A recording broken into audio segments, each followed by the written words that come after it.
दोस्तों नमस्कार। आपके अपने YouTube चैनल बातें साहित्य की पर आप सभी का एक बार पुनः हार्दिक स्वागत। मित्रों, विद्यापति की पदावली के पद संख्या 1 से 16 तक की चर्चा हम कर चुके हैं। आइए आज के इस वीडियो में चलते हैं पद संख्या 17 की ओर। विद्यापति लिखते हैं कि नव वृंदावन नव नव तरुगन नव नव विकसित फूल नवल बसंत नव मलयानिल मातल नव अलिकूल विहरई नवल किशोर कालिंदी पुलिन कुंज वन शोभन नव नव प्रेम विभोर नवल रसाल मुकुल मधुमातल नव कोकिल कूल गाय नव जुवती गन चित उमता आई नव रस कानन धाय नव जुब राज नवल बर नागरी मीलय नव नव भांति निति निति ऐसन नव नव खेलन विद्यापति मति माति। मित्रों, मातल अर्थात मस्त, शोभन अर्थात सुशोभित, उमता आई अर्थात उन्मत्त हो जाता है, ऐसन अर्थात इस प्रकार से, खेलन अर्थात क्रीड़ा और माति अर्थात मस्त। मित्रों, संयोग वियोग, रति अभिसार, स्तुति प्रार्थना के पदों के अतिरिक्त विद्यापति का मनोरम कौशल प्रकृति वर्णन में भी खूब दिखाई देता है। ऋतु परिवर्तन से मानवीय मनोभावों का अवश्यंभावी परिवर्तन एक शाश्वत घटना है। श्रृंगार रस की रचनाओं में उद्दीपन भाव के लिए प्राकृतिक सुषमा के अनूठे योगदान से हर कोई परिचित है। वैसे तो श्रृंगार रस के लिए हर ऋतु का अपना महत्व है, पर बसंत ऋतु के मदोन्माद की बात ही कुछ और है। मतलब बेमतलब मन बोराया रहता है। इस पद में कवि ने प्रकृति और जनजीवन के उसी उल्लास का बखान किया है।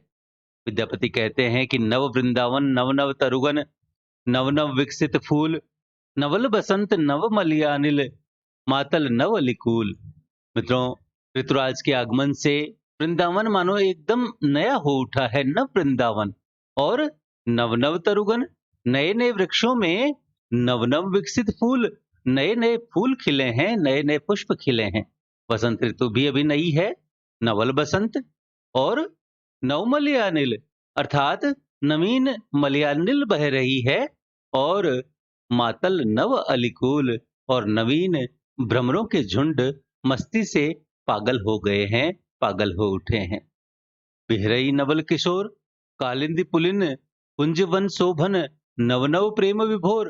विद्यापति कहते हैं कि नवीन प्रेम में बेसुध होकर नवल किशोर अर्थात युवक कृष्ण यमुना किनारे सुशोभित नवीन कुंजों में विहार कर रहे हैं। आगे विद्यापति लिखते हैं कि नवल रसाल मुकुल मधुमातल नव कोकिल कुल गाय नव जुवती गण चित उमताई नव रस कानन धाय। कि नवल रसाल अर्थात आम की नई मंजरियों के मधु को पीकर मुकुल मधुमातल नव कोकिल कूल गाय, उस आम की नई मंजरियों के मधु को पीकर मस्त बनी कोकिला कुंजों में कूक रही है। और इतना ही नहीं, नव युवतीगण चित उमता आई, कि नव युवतियों का चित्त भी प्रेम रस से उन्मत्त हो उठा है और नवरस कानन धाय, और वे नवीन प्रेम रस की खोज में कुंजों की ओर जा रही हैं। आगे विद्यापति कहते हैं कि नव जुबराज नवल बर नागरी मिले नव नव भांति निति निति ऐसन नव नव खेलन विद्यापति मति मात। इस मस्ती के वातावरण में नवल किशोर और नागरी किशोरी भांति भांति से मिलते और क्रीड़ा करते हैं। कवि विद्यापति की मति इस मादक वातावरण से प्रभावित होकर ये इच्छा करती है कि राधा माधव दिन प्रतिदिन इसी प्रकार नई नई क्रीड़ाएं करें। निति निति ऐसा नव नव खेलन विद्यापति मति मात। अगले पद में विद्यापति कहते हैं कि नाचहूं रे तरुणी तजहूं लाज आयल बसंत ऋतु बनिक राज हस्तिनी चित्रिनी पदुमिनी नारी गोरी सामरी एक बूढ़ी बारी विध भांति कैलन्ही सिंगार पहिरल पटोर ग्रिम झूल हार केओ अगर चंदन घसी भर कटोर ककरहूं कोइचा करपुर तमोर केओ कुमकुम मर्दाब आंग ककरहूं मोतीय भल छाज मांग। मित्रों, बनिक राज अर्थात व्यापारी श्रेष्ठ, बूढ़ी अर्थात बूढ़ी या वृद्धा, बारी अर्थात बाला, पटोर अर्थात रेशमी वस्त्र, ग्रिम अर्थात गला या ग्रीवा, घसी अर्थात घिसकर, कटोर अर्थात कटोरा या छोटा बर्तन, ककरहू अर्थात किसी के, खोइछा अर्थात खोइचा या शगुन के रूप में किसी स्त्री के आंचल में चावल, गुड़ आदि देना, कर्पूर अर्थात कर्पूर या कपूर, तमोर अर्थात तमोल या पान, मर्दाब अर्थात मर्दन कराती है या मलवाती है, आंग अर्थात अंग, भल भली प्रकार, और छाज अर्थात शोभता है, शोभा देता है। मित्रों, विद्यापति कहते हैं कि नाचहु रे तरुणी तजहु लाज, आयल बसंत ऋतु बनिक राज। अर्थात हे नवयुवतियों, हे तरुणियों, तजहु लाज अर्थात लोक लज्जा को त्याग कर नाचहु रे अर्थात नाचो गाओ। क्यों? क्योंकि आयल बसंत ऋतु बनिक राज, क्योंकि आज व्यापारी श्रेष्ठ वसंत राजवर के रूप में पधारे हैं। हस्तिनी चित्रिनी पद्मुनि नारी, गोरी सामरी एक बूढ़ी बारी, कि हे सुलक्षणी नारियों, हस्तिनी चित्रिनी पद्मिनी नारियों, हे गोपियों, हे श्यामा, हे बूढ़ी और नवीन बालाओं, सब मिलकर मंगल कार्य करो। विविध भांति कैलनि सिंगार, पहिरल पटोर ग्रिम झूल हार। हे नवयुवतियों, हे बालाओं, सब अपना अपना श्रृंगार करो। विविध भांति कैलनि सिंगार, और पहिरल पटोर ग्रिम झूल हार, रेशमी सुंदर वस्त्र धारण करो, और अपनी सुंदर शंख के समान ग्रीवाओं को, अपने गलों को सुंदर मालाओं से सज्जित करो। केओ अगर चंदन घसी भर कटोर, ककरहूं खोइछा कर्पूर तमोर।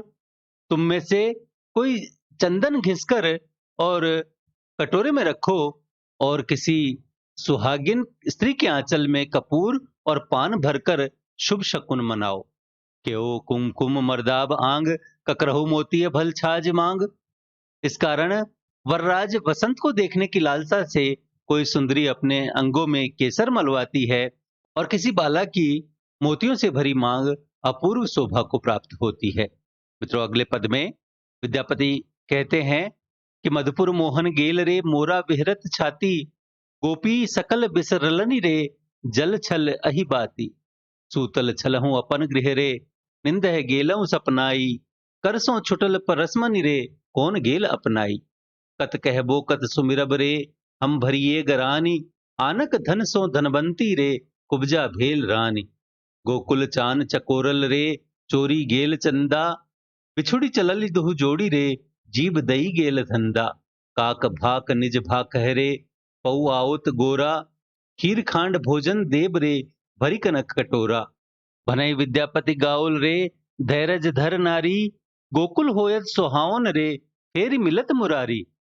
मित्रों, मोरा अर्थात मेरी, बिसरलनी अर्थात विस्मरण हो गई या भूल गई, जत अर्थात जितनी, छल अर्थात थी, अहिबाती अर्थात सधवा या सौभाग्यवती, निंदह अर्थात नींद में, गेलऊं अर्थात देखने लगी, सपनाई अर्थात स्वप्न, छुटल छूट गया या गिर गया, परसमणि अर्थात पारसमणि, अपनाई अर्थात अपना लिया, गरानी अर्थात ग्लानी, आनक दूसरे का या अन्य का, भेल अर्थात हुई, रानी अर्थात रानी, चान चंद्रमा, चलली चली गई, धंधा अर्थात संदेह, भाख अर्थात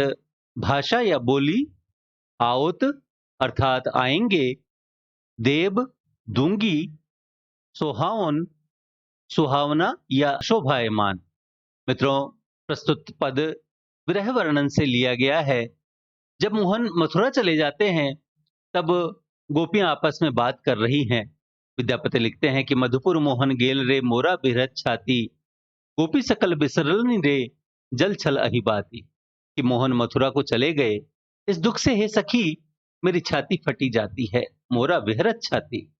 हे सखी, यह सोचकर तो मुझे और भी अधिक दुख होता है कि मोहन की कृपा दृष्टि के कारण जितनी भी गोपिकाएं सौभाग्यवती बनी हुई थी, मोहन ने उन सबको विस्मरण कर दिया, सबको भुला दिया। गोपी सकल बिसरन रे, जत छल अहि बाती। आगे गोपी कहती है कि सूतल छलहूं अपन गृह रे, निंद है गेलहूं सपनाई। करसों छुटल परस मनि रे, कौन गेल अपनाई। कि हे सखी, मैं अपने घर सो रही थी, सूतल छलहूं अपन गृह रे, और निंद है गेलहूं सपनाई। सोते सोते अर्थात निद्रा में मैं सपना देखने लगी, और सपने में मैंने देखा कि करसों छुटल परसमणि रे, कि मेरे हाथ से वह पारसमणि छूटकर गिर पड़ा, और कोई दूसरा उसे अपना ले गया है। कौन गेल अपनाई, अर्थात वह पारसमणि किसी दूसरे के हाथ पड़ गई है। आगे सखी कहती है कि कत कहबो कत सुमिरब रे, हम भरिए गरानी। आनक धन सो धनवंती रे, कुब्जा भेल रानी। कि हे सखी, अपने दुर्भाग्य के संबंध में कितना कहोगी और कितना सोचोगी। कत कहबो कत सुमिरब रे, मेरा तो समस्त शरीर ग्लानि से भर उठा है। हम भरिए गरानी, क्यों। आनक धन सो धनवंती रे, कुब्जा भेल रानी। हे सखी, भाग्य की विचित्रता तो देखो कि दूसरे के धन से धनवान बनी कुब्जा आज दासी से रानी हो गई है। आगे विद्यापति लिखते हैं कि गोकुल चान चकोरल रे, चोरी गेल चंदा। बिछुड़ी चलल दुहु जोड़ी रे, जीव दई गेल दंदा। गोपी कहती है कि और भी आश्चर्य की तो बात यह है कि मथुरा में जाकर गोकुल का चंद्रमा कन्हैया स्वयं चकोर बन गया है। गोकुल चान चकोरल रे, चोरी गेल चंदा। हे सखी, जो मोहन यहाँ चंद्रमा के समान था और जिसके मुख चंद्र को हजारों गोपियां चकोरी की तरह देखा करती थी, वही कृष्ण आज स्वयं चकोर बनकर कुब्जा के मुखमंडल को देख रहा है। हे सखी, बिछुड़ी चलली दू जोड़ी रे, जीव दई गेल धंधा।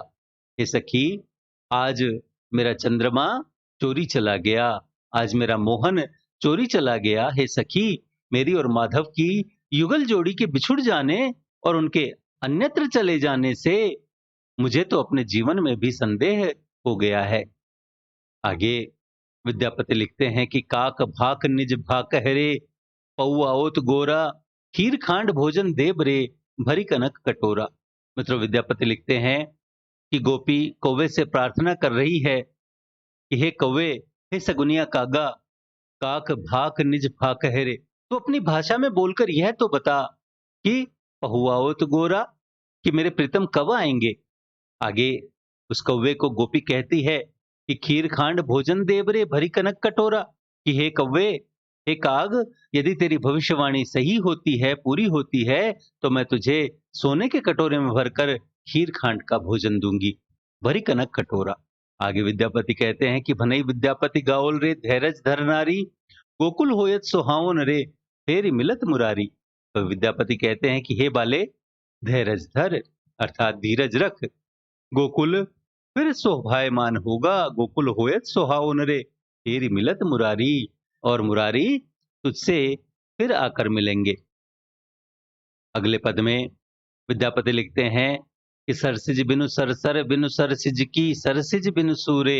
जौबन बिनु तन, तन बिनु जौबन की, जौबन पिय दूरे। सखी है मोर बड़ देव विरोधी, मदन बदन बड़ पिया मोर बोल छड़। अबहु देहें बर बोधी। चौदिस भमर भम, कुसुम कुसुम रम। निरति मांजरी पीवई, मंद पवन चल पिक कुहु कुहु कह।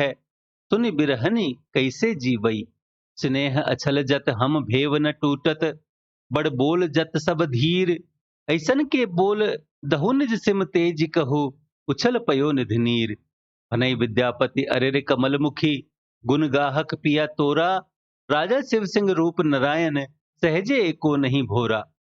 मित्रों, सरसिज अर्थात कमल, सर अर्थात सरोवर, सूर्य अर्थात सूर या सूर्य, वदन या वेदन अर्थात वेदना, बोलछड़ अर्थात प्रतिज्ञा को तोड़ने वाला या प्रतिज्ञा भंग करने वाला, देहें अर्थात देती हो, प्रबोधि अर्थात प्रबोध या सांत्वना या आश्वासन, स्नेह अर्थात स्नेह, जत अर्थात जिसे, भेव अर्थात समझना, न टूटत अर्थात अटूट, बड़ अर्थात बड़े व्यक्ति, धीर अर्थात स्थिर या पक्का, के अर्थात कौन, सिम अर्थात सीमा या हद।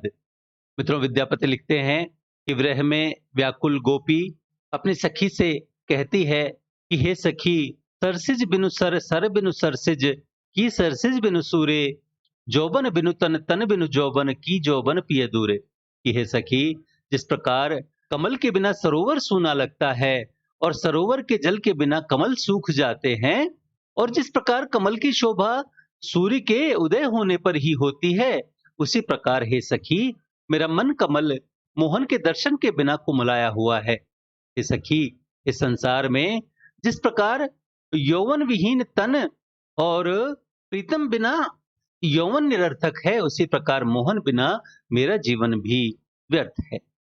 आगे गोपी कहती है कि सखी है मोर बड़ देव विरोधी, मदन बदन बड़ पिया मोर, बोल छड़ अबहु देहें बरबोधी।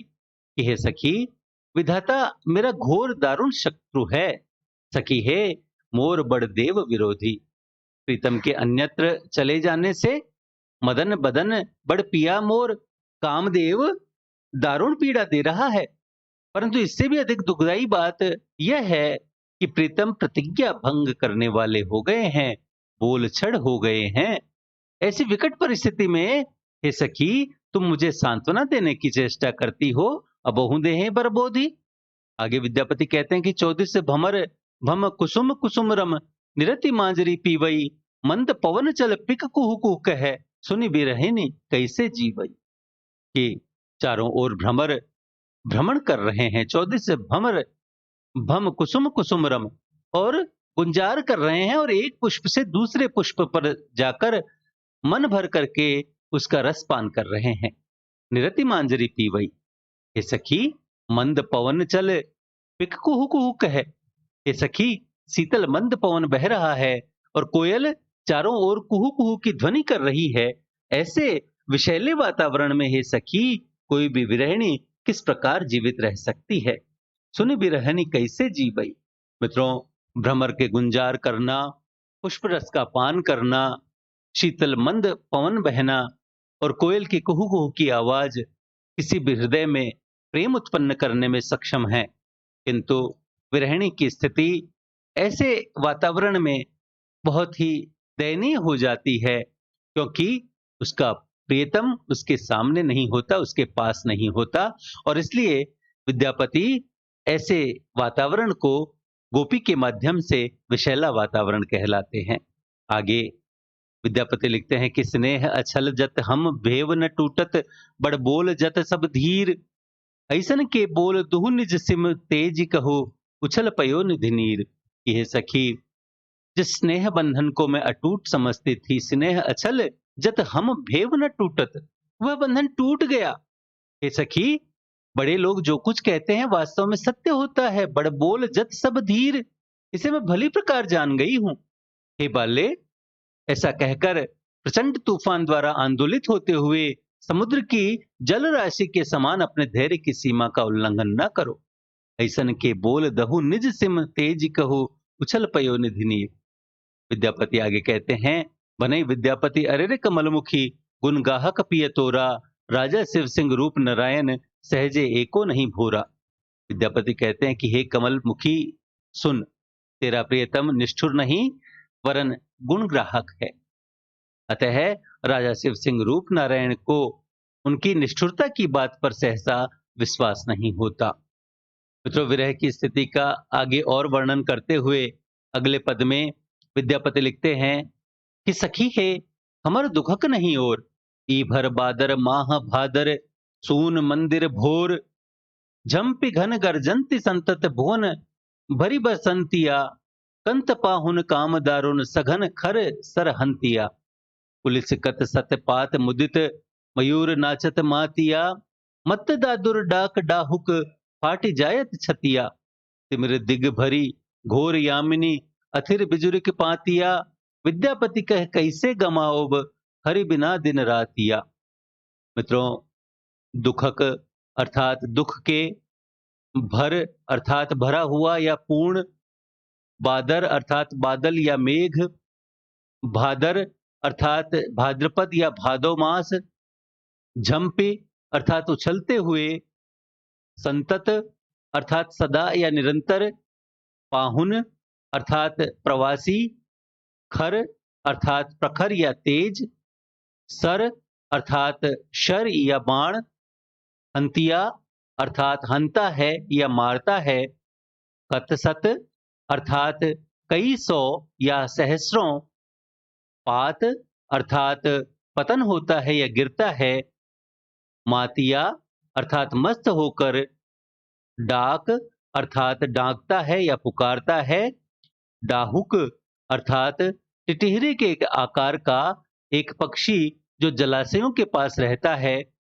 दिग अर्थात दिशा, अथिर अर्थात अस्थिर या चंचल, और गमाओब अर्थात गवाऊंगी या पिताऊंगी।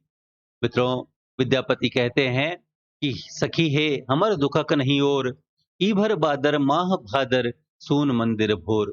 गोपी अपनी सखी से कहती है कि हे सखी, मेरे दुख की सीमा नहीं है। भाद्रपद के जल भरे मेघ चारों ओर उड़ते फिरते हैं। ई भर बादर माह भादर सून मंदिर भोर। हे सखी, कैसी सुहावनी ऋतु है, परंतु प्रियतम के बिना मेरा मन और भवन सब सूना सूना सा है। आगे गोपी कहती है कि झम्पि घन गर्जंति संतत भुवन भरी बरसंतिया, कंत पाहुन काम दारुन सघन खर सरहंतिया। कि चारों ओर उछलते हुए अर्थात चारों ओर से घिरकर आते हुए मेघ निरंतर गरज रहे हैं। झम्पि घन गर्जंति संतत, और उनसे बरसे हुए जल से समस्त पृथ्वी भर उठी है। भुवन भरी बरसंतिया, लेकिन कंत पाहुन काम दारुन सघन खर सरहंतिया। लेकिन ऐसे समय में हे सखी, मेरा प्रियतम प्रवासी हो गया है और इस कारण निष्ठुर कामदेव अपने तेज बाणों से मुझे मारता है। सघन खर सरहंतिया। आगे गोपी कहती है कि कुलिस कत सत पात मुदित मयूर नाचत मंतिया, मत दादुर डाक डाहुक पाटी जायत छंतिया। कि हे सखी, मेघ इस समय में विद्युत लता के द्वारा सहस्रों वज्र कण गिरा रहे हैं और प्रसन्नता से मस्त मयूर चारों ओर नाच रहे हैं। मयूर नाचत मत्तिया। मस्त दादुर और डाहुक चारों ओर पुकार रहे हैं। मत दादुर डाक डाहुक फाटी जायत छंतिया। और उनकी बोली से मेरी छाती दुख के कारण फटी जा रही है। गोपी कहती है कि तिमिर दिग भरी घोर यामिनी, अथिर बिजुरिक पातिया, विद्यापति कह कैसे गमाओ हरि बिना दिन रातिया। गोपी कहती है कि अंधकार पूर्ण रात्रि का आधिपत्य चारों ओर फैल गया है। तिमिर दिग भरी घोर यामिनी, अथिर बिजुरिक पातिया, और विद्युत का अस्थिर प्रकाश चारों ओर फैल फैल कर अंधकार को और भी प्रगाढ़ कर दे रहा है। विद्यापति कहते हैं कि गोपी अपनी सखी से कह रही है कि सखी, माधव बिना मैं अपने दिन कैसे व्यतीत करूं, कैसे गमाओ हरि बिना दिन रातियां। अगले पद में विद्यापति लिखते हैं कि अनुकन माधव माधव सुमरत, सुंदरी भेल मधाई, ओ निज भाव सुभाव ही बिसरल अपने गुण लुबधाई। माधव अपरूप तोर स्नेह, अपने बिरह अपन तनु जर्जर, जिबैत भेल संदेह। भोरही सहचरी कातर दिठी हेरी, छल छल लोचन पानी, अनुखन राधा राधा रटैत आधा आधा बानी। राधा संयम जब पुनतहि माधव, माधव संयम जब राधा, दारुण प्रेम तबहि नहीं टूटत, बाढ़त बिरहक बाधा। दूध सिदारु दहन जैसे दगदई, आकुल कीट परान, ऐसन बल्लभ हेर सुधा मुखी, कवि विद्यापति भान। मित्रों, प्रस्तुत पद में विद्यापति प्रेम की पराकाष्ठा और तन्मयता का ऐसा अद्भुत चित्रण करते हैं जो संसार की किसी भी भाषा के साहित्य में मिलना कठिन है। विरह में राधा माधव का स्मरण करते ही प्रेम में ऐसी तल्लीन हो जाती है कि अपने को कृष्ण समझ लेती है और माधव माधव कहने के स्थान पर राधा राधा कहने लगती हैं। किंतु जब उसे चेत होता है, जब उसे होश आता है, तो अपने विरहावस्था को स्मरण करके कृष्ण मिलन के लिए व्याकुल हो जाती है और फिर से माधव माधव कहना शुरू कर देती है। अपनी इसी तन्मयता के कारण राधा दोनों अवस्थाओं, चेतन और अचेतन में मर्म व्यथा सहती है। अपने अस्तित्व को भूलकर प्रीतम के अस्तित्व में लीन हो जाना ही प्रेमी की एकांत कामना होती है। कवि विद्यापति ने राधा की इस प्रेम अवस्था का चित्रण करके इस आदर्श की रक्षा की है। विद्यापति लिखते हैं कि अनुखन माधव माधव सुमिरत सुंदरी भेल मधाई, ओ निज भाव स्वभाव ही बिसरल अपने गुण लुबधाई। कि प्रत्येक क्षण तुम्हें स्मरण करते करते हे माधव राधा प्रेम में इतनी तन्मय हो उठी है कि वह स्वयं को ही माधव समझने लगी। यही नहीं, राधा चित्त स्वभाव तथा गुणों को विस्मरण करके अपने को साक्षात माधव समझकर स्वयं अपने ही गुणों पर मुग्ध हो रही है। माधव अपरूप तोहर स्नेह है, अपने बिरह अपन तनु जर्जर जिबइत भेल संदेह। हे माधव, राधा का तुम्हारे प्रति प्रेम बड़ा विचित्र और अद्भुत है। खुद को माधव समझकर और खुद अपने ही काल्पनिक विरह में राधा क्षीण होती जा रही है, जर्जर होती जा रही है। उसे दुगनी विरह यंत्रणा सहनी पड़ रही है। राधा रूप माधव की यंत्रणा और माधव रूप में राधा का विरह। इस दोहरे विरह प्रपंच से हे माधव राधा इतनी कृश हो गई है, इतनी क्षीण हो गई है कि मुझे तो उसके जिबैत भेल संदेह है कि उसके जीवित रहने में भी मुझे संदेह हो चला है। बोरई सहचरी कातर दिठी, हेरी छल छल लोचन पानी, अनुखन राधा राधा रटैत आधा आधा बानी। हे माधव, आज प्रातः काल से ही राधा की तन्मयता और प्रेम विभोर अवस्था को देखकर संग की अन्य सखी सहेलियों के नेत्रों से करुणावश झरझर करके आंसू बहने लगे। राधा की इस अवस्था को देखकर सब सखियां कातर दृष्टि से बार बार उसे निहार कर अपने नेत्रों से जलधार की वर्षा करती हैं। परंतु हे माधव, राधा प्रेम की तन्मयता के कारण स्वयं को माधा समझकर बार बार राधा नाम स्मरण कर रही है और धारा प्रवाह रूप से उसके मुख से निरंतर राधा राधा निकल रहा है, मानो वह स्वयं माधव हो और राधा के विरह से व्याकुल हो। राधा स्वयं जब पुनत ही माधव, माधव स्वयं जब राधा, दारुण प्रेम तबहि नहीं टूटत बाढ़त विरह कबाधा। परंतु हे माधव, राधा की यह प्रेम विभोर अवस्था स्थायी नहीं है। जब उसे चेत होता है तो वह फिर अपना राधा रूप धारण कर लेती है और माधव के विरह से व्याकुल होती है और अचेतन अवस्था में स्वयं को माधव समझकर राधा के विरह का ध्यान उसे जर्जरित करता है। इस प्रकार हे माधव, जब राधा से माधव रूप धारण करती है तथा पुनः माधव से राधा रूप में आती है, दोनों ही अवस्थाओं में उसका असीम प्रेम और लगन तुमसे ही लगी रहती है। उनकी प्रेम तन्मयता भंग नहीं होती। इस प्रकार हे माधव, राधा की विरह पीड़ा में किसी भी रीति से बाधा नहीं पड़ती है। उनकी विरह पीड़ा उत्तरोत्तर बढ़ती ही जाती है। दुहुदिसि दारुण दहन जैसे दगदई आकुल कीट परान, ऐसन बल्लभ हेरि सुधा मुखी कवि विद्यापति भान। दोनों ही अवस्थाओं में दारुण विरह पीड़ा राधा के तन मन को दग्ध किए हुए रहती है। हे माधव, इस समय राधा की दशा दोनों ओर से जलती हुई लकड़ी के ऊपर बैठे कीट के समान है। मित्रों, विद्यापति कहते हैं कि हे माधव, प्राण वल्लभ चंद्रमुखी राधा को अपने दर्शन देकर उनकी विरहावस्था का अंत करो। ऐसन वल्लभ हेरि सुधामुखी कवि विद्यापति भान।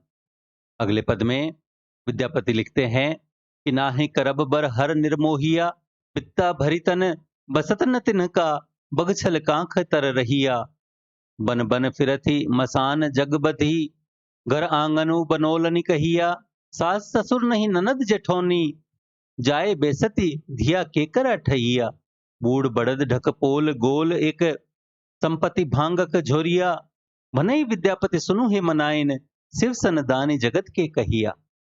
मित्रों, करब्बर अर्थात वरना या विवाह करना, बित्ता अर्थात बालिश्त या छोटा सा, फिरथी अर्थात फिरते हो, बनोलनी अर्थात वन इत्यादि, जेठौनी अर्थात जेठानी, बैसती बैठती है, धिया अर्थात धी या कन्या, केकरा अर्थात कहाँ, ठहिया अर्थात स्थान, बड़द अर्थात बैल, ढकपोल अर्थात ढोल या डमरू, झोरिया अर्थात झोली।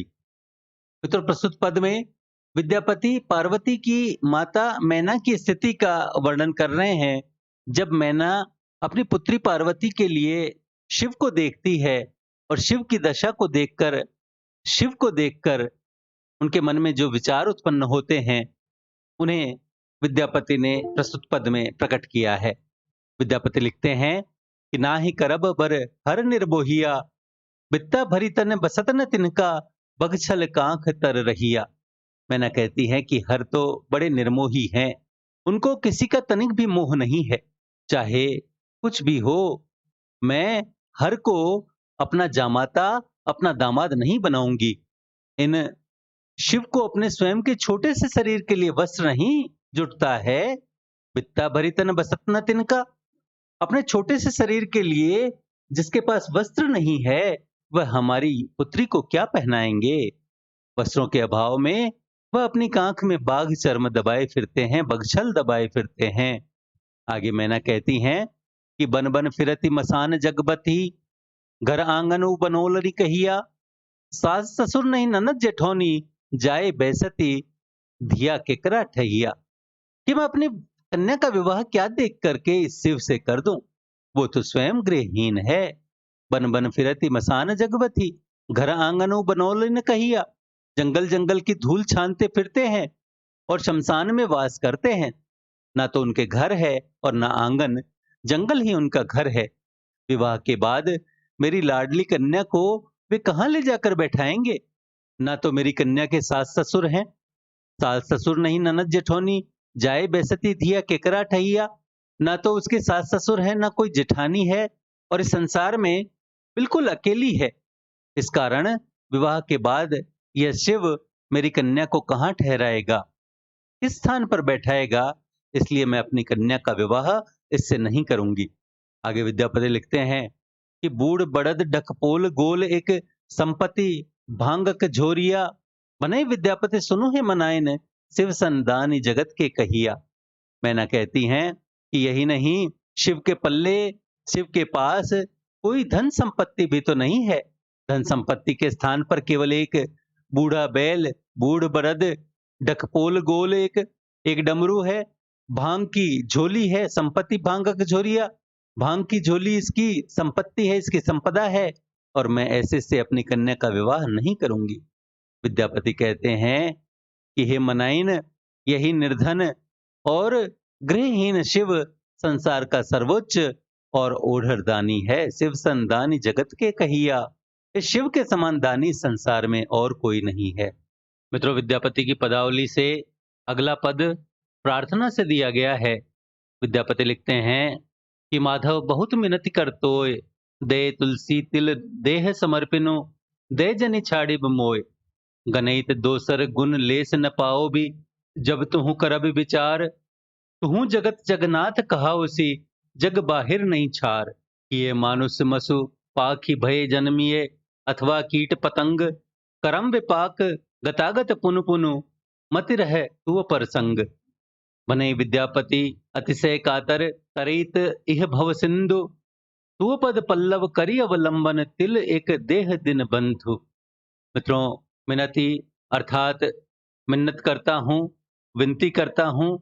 तोय अर्थात तुझसे, दये अर्थात देकर, दय अर्थात दया करके, गणित अर्थात गणना करना, लेस अर्थात लेश मात्र या आभास मात्र या चिन्ह, जगन्नाथ अर्थात जगन्नाथ या जग के स्वामी, क्षार अर्थात क्षार धूल या भस्म, किए अर्थात चाहे, पाखी अर्थात पक्षी, विपाक अर्थात फल, परिणाम या कर्मफल, गतागत अर्थात आवागमन या जन्म मरण, मति अर्थात ध्यान, प्रसंग अर्थात प्रसंग या बात या वार्ता, अतिशय अर्थात अतिशय, और तरित अर्थात तर जाता है।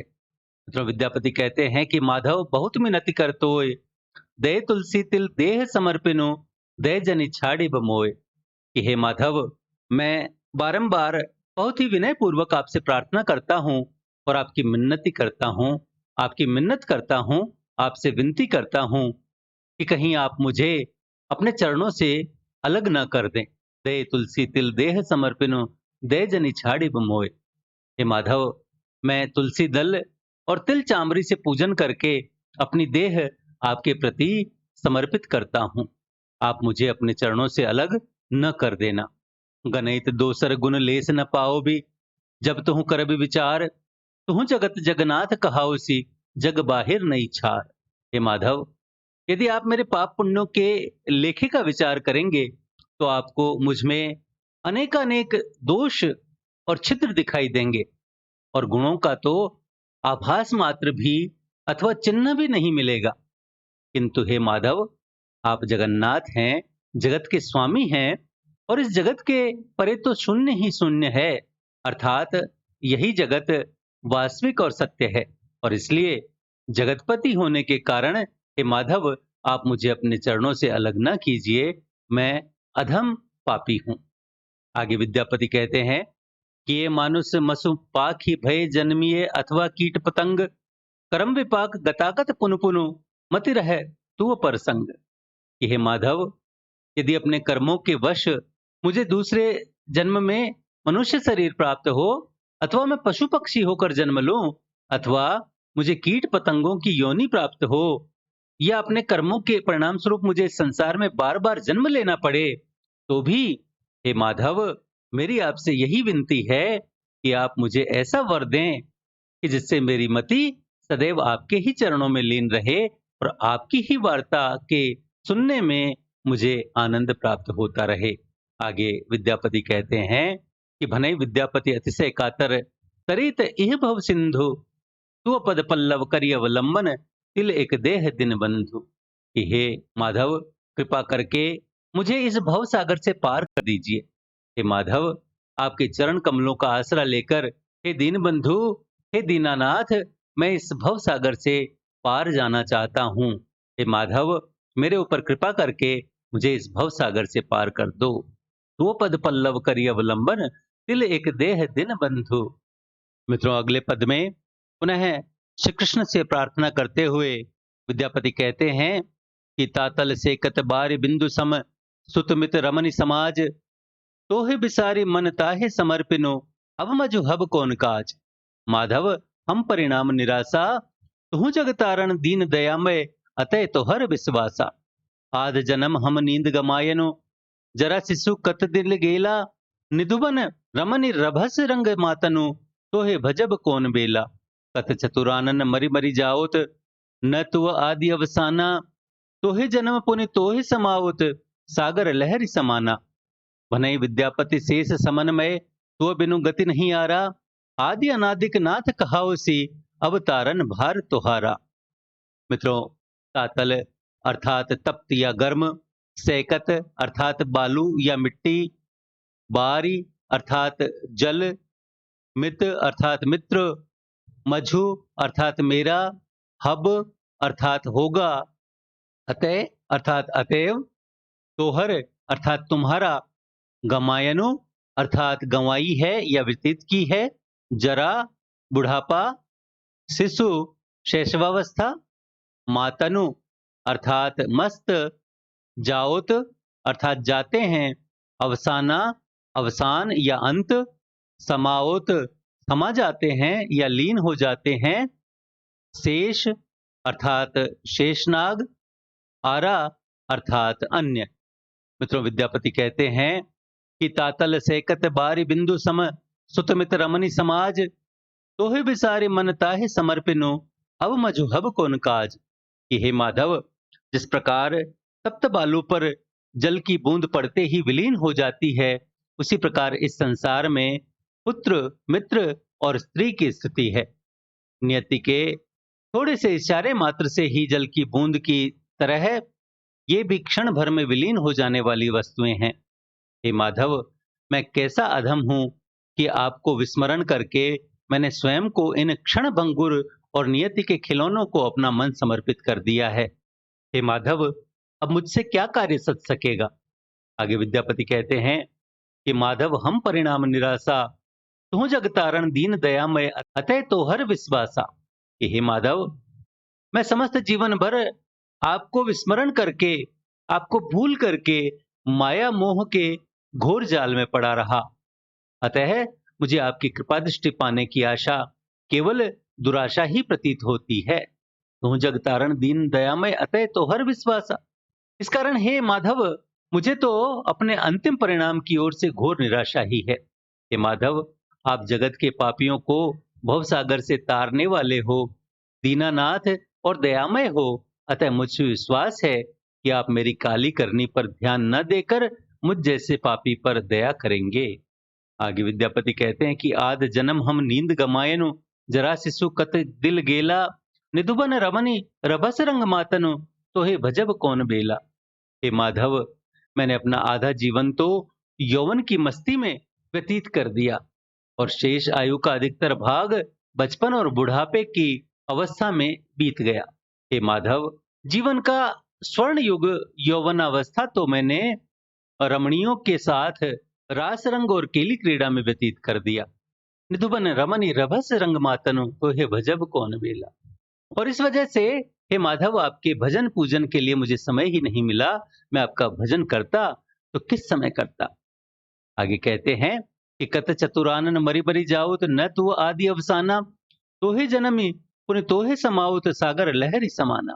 कि हे माधव, आपकी लीला भी ऐसी अगम है कि न जाने कितने विद्वान और ज्ञानी उसका रहस्य ज्ञात करने में पच पच मर गए हैं।